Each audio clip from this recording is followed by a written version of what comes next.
unambiguously, it's an imperial project to annex, a fundamentally alien part of what is essentially a foreign country, the Tatars of Crimea. But as for the rest of what is now Crimea, particularly like the Donbass,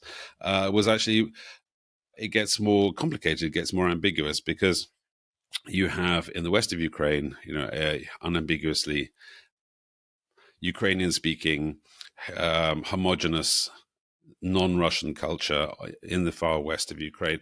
In the east of Ukraine, you have a sort of wild, somewhat analogous to what happens a century later in America. You basically have sort of the Wild West situation. It's settled by the emperors.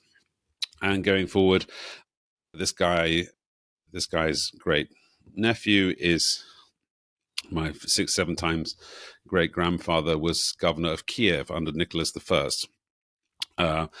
I'm sorry to report, a famous anti-Semite and anti-Ukrainian, but his job was literally to administer Kiev for the Russian Empire. So again, like it's generations and generations. It's a long story, but the very short version is the family of the Bibikovs is interesting because they 7 generations of them live and die in Ukraine. They go back and forth to St. Petersburg. They do not in any way consider themselves to be Ukrainians.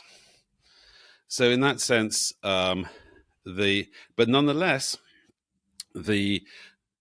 neither do they consider the Ukraine which they're administering